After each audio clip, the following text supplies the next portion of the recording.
നമസ്കാരം. കേരള സംസ്ഥാനത്തിലെ മടിയിൽ കനമില്ലാത്ത ഒരേ ഒരാൾ തൻ്റെ മരുമകനുമൊത്ത് കേരളത്തിൻ്റെ ആവശ്യങ്ങൾ നേടിയെടുക്കുന്നതിനായി ഡൽഹിയിലെത്തി പ്രധാനമന്ത്രിയെയും ആഭ്യന്തരമന്ത്രിയെയും വീടാന്തരം കയറി ഇറങ്ങി സന്ദർശിക്കുന്നതിനെക്കുറിച്ച് കേരളത്തിൽ പരക്കുന്ന കിംവദന്തികളെക്കുറിച്ചും നിയമസഭ കൂടിക്കൊണ്ടിരിക്കുന്ന ഈ ദിവസങ്ങളിൽ സഭയ്ക്ക് അകത്തും പുറത്തും സംഭവിച്ച അതീവ ഗൗരവമുള്ള മറ്റ് ചില വിഷയങ്ങളുടെയും വിശകലനമാണ് ഈ വീഡിയോ. മതേതരത്വത്തിൻ്റെ പ്രച്ഛന്ന വേഷം ധരിച്ച് ജാതിമത രാഷ്ട്രീയം അരങ്ങേറുന്ന സംസ്ഥാനങ്ങളിൽ ഏറ്റവും മുൻപന്തിയിലാണ് കേരളം. എന്നെ കേൾക്കുന്നവർ അംഗീകരിച്ചാലും ഇല്ലെങ്കിലും ഇതാണ് സത്യം. അങ്ങ് ബീഹാറിലേക്ക് നോക്കൂ, ഉത്തർപ്രദേശിലേക്ക് നോക്കൂ എന്നൊക്കെ രാഷ്ട്രീയക്കാർക്ക് കുടപിടിക്കുന്ന മാധ്യമങ്ങളിലൂടെ ആവർത്തിച്ച് തട്ടിവിട്ട് കേരളത്തിലെ ജാതിമത രാഷ്ട്രീയ കൂട്ടുകെട്ടിനെ വെള്ളപൂശാനുള്ള തന്ത്രങ്ങളെ നമ്മിൽ പലരും തിരിച്ചറിയുന്നില്ല എന്ന് മാത്രം. ജാതിമത ബാന്ധവങ്ങൾ കൊണ്ട് കച്ചവടവൽക്കരിക്കപ്പെട്ട കേരള രാഷ്ട്രീയത്തിൽ മടുപ്പ് തോന്നുന്നവരുടെ എണ്ണം അനുദിനം കൂടി വരികയാണ്. പരമ്പരാഗതമായി നിലവിലുള്ള ഇടത് വലത് മുന്നണി രാഷ്ട്രീയത്തിൽ അതൃപ്തരാണ് കേരളത്തിലെ വലിയ ഒരു വിഭാഗം ജനങ്ങൾ. കേരളത്തിലെ യുവത വഴിമാറി ചിന്തിക്കുന്നതും ഒരുപക്ഷെ മറ്റൊന്നും കൊണ്ടാകില്ല. വെറുപ്പിൻ്റെയും വിദ്വേഷത്തിൻ്റെയും രാഷ്ട്രീയം അവർക്ക് ആവശ്യമില്ല. രാഷ്ട്രീയം തീരെ ഇഷ്ടമില്ലെങ്കിൽ കൂടി കഴിഞ്ഞ ദിവസങ്ങളിൽ പാസാക്കിയ ചില ബില്ലുകളിൽ നിങ്ങളുടെ ശ്രദ്ധ പതിയണം. നിങ്ങൾക്ക് കൂടി അത് ബാധകമാണ്. തിരഞ്ഞെടുപ്പ് മുന്നിൽ കണ്ട് നടക്കില്ല എന്ന് ബോധ്യമുള്ള ബില്ലുകൾ പോലും പാസാക്കുന്ന തിരക്കിലാണ് ഭരണപക്ഷം. അയ്യപ്പൻ്റെ പേരിൽ എന്തെങ്കിലുമൊക്കെ കാട്ടിക്കൂട്ടി എന്ന് വരുത്തി തീർക്കാൻ അലമുറയിട്ട് നിയമസഭയ്ക്കുള്ളിൽ പരാക്രമം കാട്ടുന്ന പ്രതിപക്ഷം. ബഹളത്തിനിടയിൽപ്പെട്ട് രാഷ്ട്രീയ ലക്ഷ്യം മുൻനിർത്തിയുള്ള ബില്ലുകൾ ചർച്ച പോലും ചെയ്യപ്പെടാതെ കടന്നുപോയി.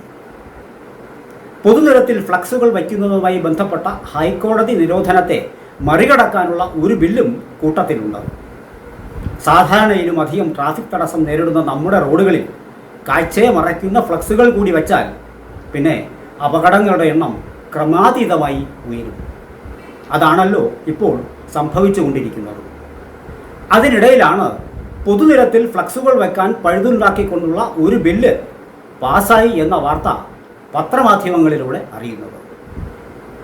നമ്മുടെ മുഖ്യമന്ത്രിയുടെയും മന്ത്രിമാരുടെയും മറ്റ് പാർട്ടികളുടെയും ഒക്കെ ഫ്ലക്സ് ബോർഡുകൾ ഹൈക്കോടതിയുടെ നിർദ്ദേശത്തെ തുടർന്ന് എടുത്തു മാറ്റിയതും റോഡിൽ പന്തൽ കെട്ടി പ്രതിഷേധം നടത്തിയപ്പോൾ ഹൈക്കോടതി ഇടപെടലുകൾ ഉണ്ടായതും ഭരണകക്ഷിയെ തെല്ലെന്നുമായിരിക്കില്ല പ്രകോപിപ്പിച്ചിട്ടുണ്ടാവുക.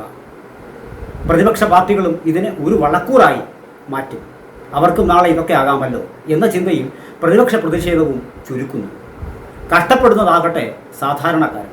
ദേവസ്വം ബോർഡിൻ്റെ നിലനിൽപ്പിനെ തന്നെ ചോദ്യം ചെയ്തുകൊണ്ടുള്ള ഹർജികൾ വരുമെന്ന് കേൾക്കുന്നതിനിടയിലാണ് അധികാരത്തിൽ വന്നാൽ ദേവസ്വം ബോർഡ് പിരിച്ചുവിടും, അത് ചെയ്യും ഇത് ചെയ്യും എന്നൊക്കെ ചിലർ അവകാശവാദം ഉന്നയിക്കുന്നത്.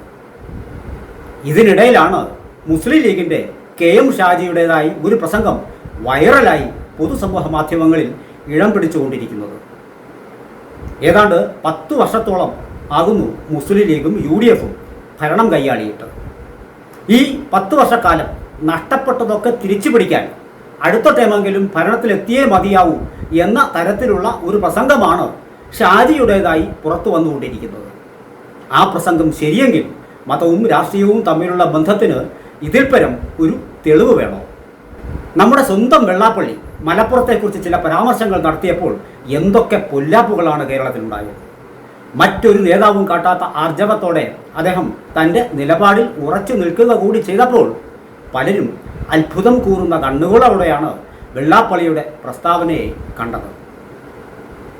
വീണ്ടും ഒരിക്കൽ കൂടി അത്തരത്തിലൊരു പ്രസ്താവന നടത്താനും വെള്ളാപ്പള്ളി മുതിർന്നു.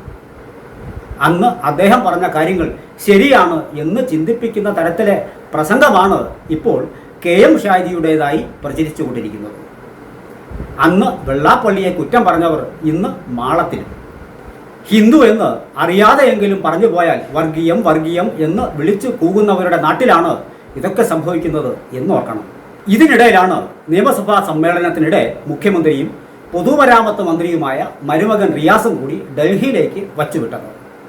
വയനാട് ദുരന്തവുമായി ബന്ധപ്പെട്ട് അധികം തുക ആവശ്യപ്പെടുന്നതിനും അനുവദിക്കുന്നതിനും മറ്റു ചില ആവശ്യങ്ങൾക്കുമായാണ് പ്രധാനമന്ത്രിയെയും അമിത്ഷായെയും ഇവർ ഡൽഹിയിൽ കാണുന്നത് എന്നാണ് പുറത്തു വരുന്ന മാധ്യമ വാർത്ത. ഞാൻ നേരത്തെ സൂചിപ്പിച്ച മാധ്യമ വിധേയത്വത്തിൻ്റെ അടിസ്ഥാനത്തിൽ വളച്ചൊടിക്കപ്പെടുന്ന വാർത്തകളാണ് നമ്മിലേക്ക് എത്തുന്നത്. എന്നാൽ സത്യം അത് ആയിക്കൊള്ളണം എന്നില്ല.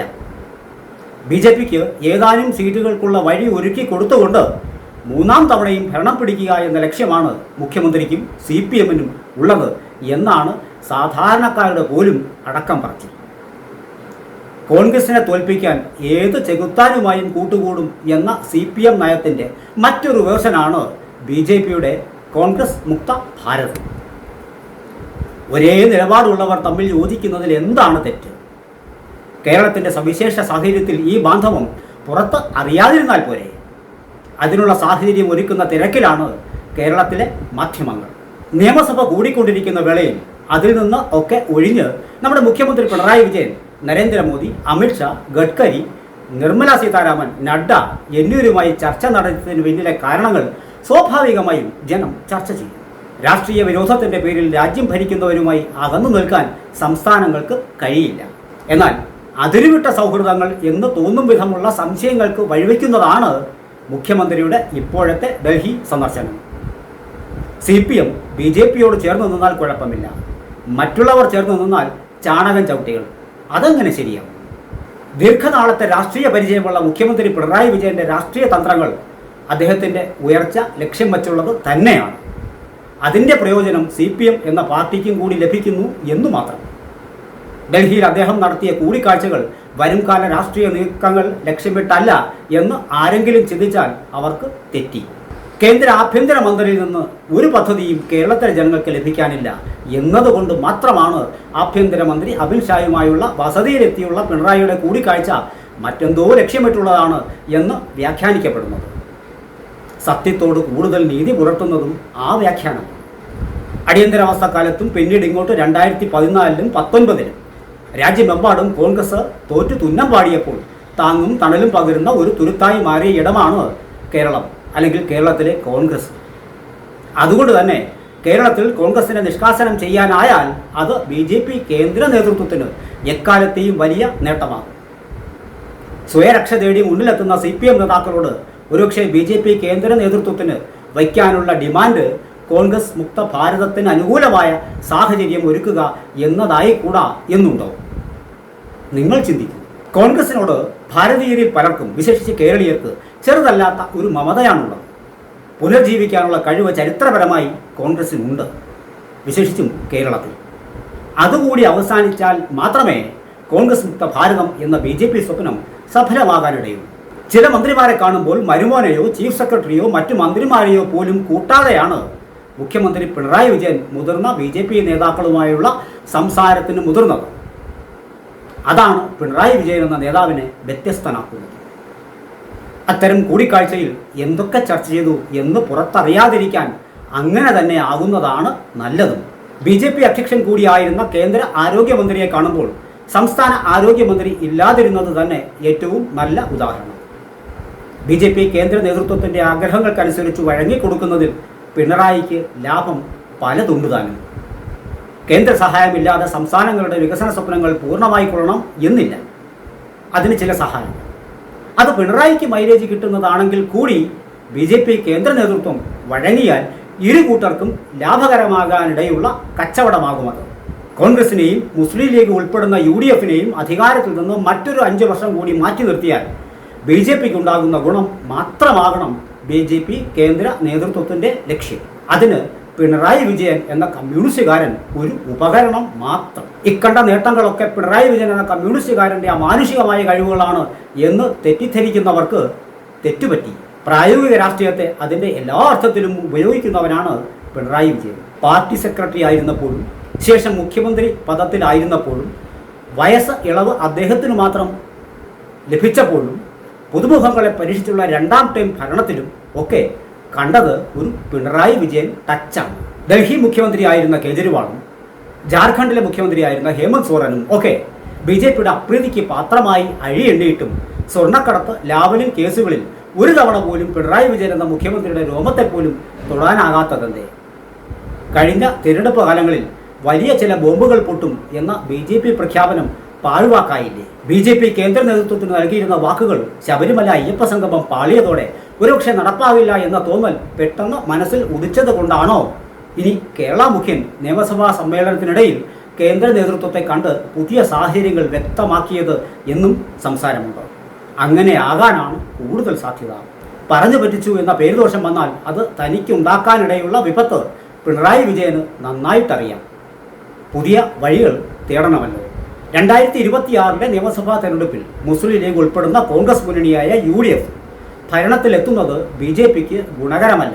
കഴിഞ്ഞ 9.5 വർഷങ്ങളിൽ മുസ്ലിം ലീഗിന് നഷ്ടപ്പെട്ട കാര്യങ്ങൾ തിരിച്ചെടുക്കാനായുള്ള ഭരണമാകണം അടുത്ത 5 വർഷത്തിലേത് എന്ന KM ഷാജിയുടെ പ്രസംഗം ഏറ്റവും അടുത്ത സമയത്തെ ഒരു ഉദാഹരണം മാത്രം. സ്വാഭാവികമായും 5 വർഷം കൂടി കോൺഗ്രസ് മുന്നണിയെ ഭരണത്തിൽ നിന്ന് അകറ്റി നിർത്തുക എന്ന തന്ത്രമാകും BJPയുടെ മുഖ്യ രാഷ്ട്രീയ ലക്ഷ്യം. മൂന്നാമതും ഭരണത്തിൽ വന്നു എന്നത് CPMന് നൽകുന്ന മൈലേജ് ചില്ലറയാകില്ല. ഇരുകൂട്ടർക്കും ലാഭകരമാകുന്ന ഒരു രാഷ്ട്രീയ ബിസിനസ് കൈകൊടുക്കലാകാം മുഖ്യമന്ത്രിയുടെ ഇപ്പോഴത്തെ ഡൽഹി സന്ദർശനം. 2026 നിയമസഭാ തെരഞ്ഞെടുപ്പിൽ 7 മുതൽ 13 സീറ്റുകൾ വരെ BJPക്ക് ലഭിക്കുകയും മൂന്നാം വട്ടവും കേരളത്തിൽ കമ്മ്യൂണിസ്റ്റ് സർക്കാർ നിലവിൽ വരികയും ചെയ്താൽ BJPക്ക് CPMുമായുള്ള രഹസ്യബന്ധം ഇരുകൂട്ടർക്കും ലാഭക്കച്ചവടമാണ്. മുസ്ലിം ലീഗ് സ്ഥാനാർത്ഥികൾ നിൽക്കുന്ന സ്ഥലങ്ങളിൽ ഒഴികെ മറ്റെല്ലായിടത്തുമുള്ള മുസ്ലിം വോട്ടുകൾ കഴിഞ്ഞ നിയമസഭാ തെരഞ്ഞെടുപ്പിൽ CPMന് ലഭിച്ചിരുന്നു.